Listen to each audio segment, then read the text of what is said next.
কালকে আমি বীরভূমে গেছি। বীরভূমে গিয়ে আপনারা সোনালী খাতুনের গল্প সবাই শুনেছে।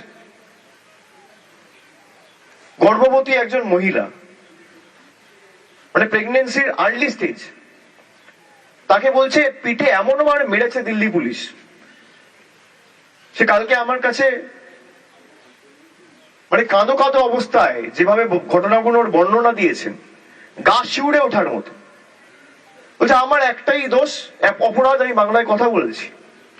আমি এদের বলছি যে আমার বাবা মার নাম রয়েছে 2002 এর ভোটার তালিকায়, তাও আমাকে বলছে বাংলাদেশি। আমি বলে আপনি বললেন না দিল্লি পুলিশকে? বলে যত বলছি তত মারছে। দিল্লি পুলিশ ঠেলে দিচ্ছে বিএসএফ এর কাছে, নিয়ে বিএসএফ আরো মারছে, নিয়ে বিএসএফ জোর জবরদস্তি আমাদের বাংলাদেশে ঢুকিয়ে দিল। জঙ্গলের রাতের পর রাত জঙ্গলে কাটিয়েছি। অন্তঃসত্ত্বা একজন মহিলা গর্ভবতী অবস্থায়, ওই অবস্থায় নদী পেরিয়েছি, জঙ্গলে রাতের পর রাত কাটিয়েছি, সাহায্য করার কেউ ছিল না। তারপর কোনো মতে ঢাকায় গিয়ে পৌঁছাই, তো ঢাকার পুলিশ আমাদের অ্যারেস্ট করে। আমরা খবর পেয়ে আইনি সহযোগিতা করে কলকাতা হাইকোর্টে মামলা হয়, পরবর্তীকালে সুপ্রিম কোর্টে টেক আপ করি। সুপ্রিম কোর্টে থাপ্পড় খেয়ে কেন্দ্র সরকার আনতে বাধ্য হয়েছে। এখনো তার স্বামী বাংলাদেশে আছে।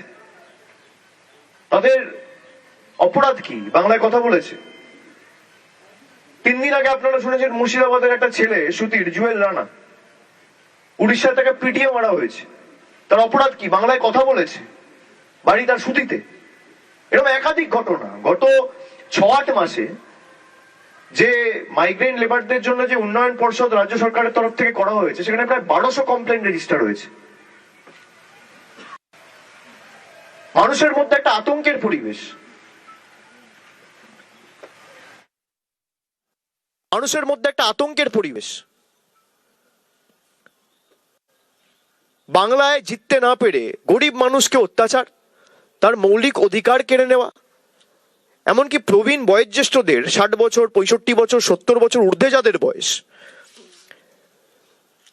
তাদেরকে শারীরিক এবং মানসিকভাবে অত্যাচার করার জন্য হিয়ারিং নোটিশ পাঠিয়ে দেওয়া হচ্ছে। কালকেও একটা ঘটনা আপনারা দেখেছেন, নৈহাটিতে জেটিয়া বলে একটা জায়গায়, সেখানে 62 বছরের একজন মহিলা হিয়ারিং এর লাইনে দাঁড়িয়ে মারা গেছে।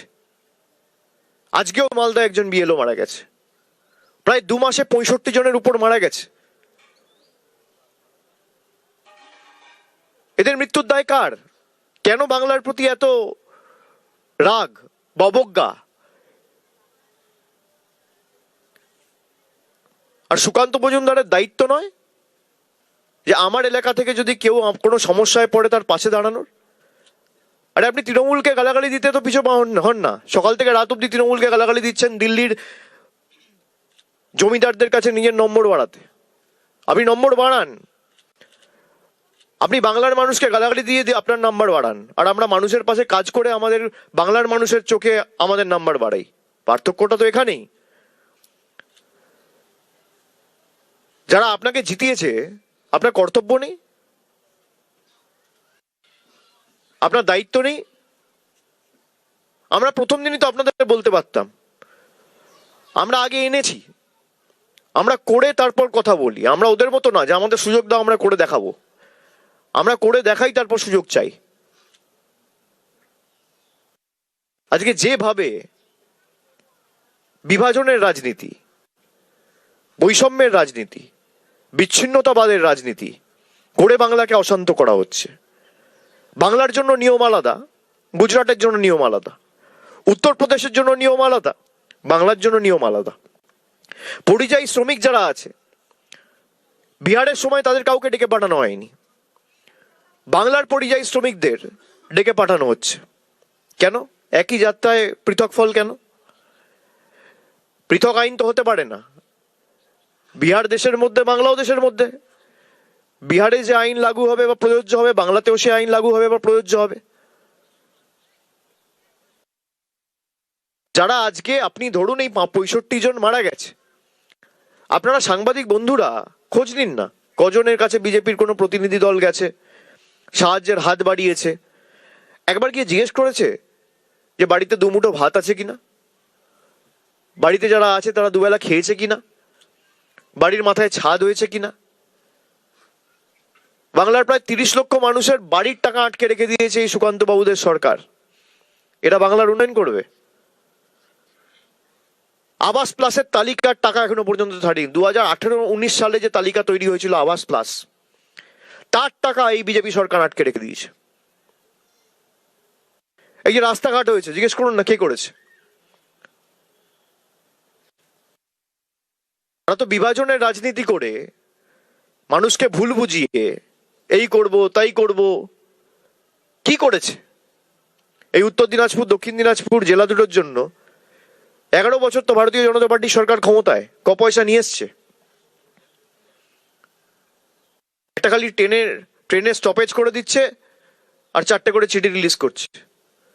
আপনাকে মানুষ নির্বাচিত করেছে ট্রেনে স্টপেজ করার জন্য? আপনি কি স্টপেজ মিনিস্টার? এখান থেকে যে ট্রেনগুলো চলতো, রাধিকাপুর আনন্দ বিহার, সপ্তাহে 7 দিন চলতো, এখন 1 দিন চলে।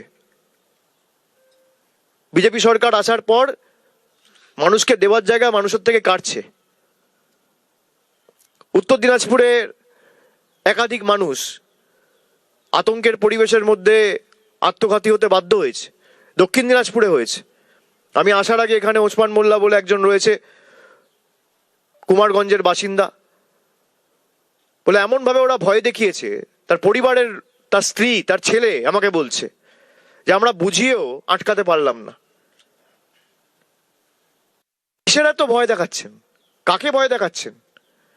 ভয় দেখিয়ে আপনারা নির্বাচন জিতবেন? মানুষকে কোনোদিন ভালোবেসে পাশে টানতে, কাছে টানতে পেরেছেন? সুকান্ত মজুমদার আপনাদের বলেছ প্রাক্তন বুথ সভাপতি, তার মানে তার কোনো দায়িত্ব নেই? তার মানে তো তাই।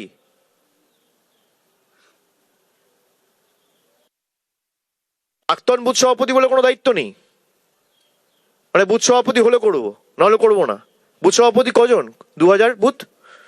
কত বুথ বিপ্লব দা বালুরঘাট লোকসভায়? 1343। তার মানে 1343টা বুথ সভাপতি। এই 1343 জনের বাইরে আর কারোর প্রতি তার দায়বদ্ধতা কর্তব্য নেই সাংসদ হিসেবে?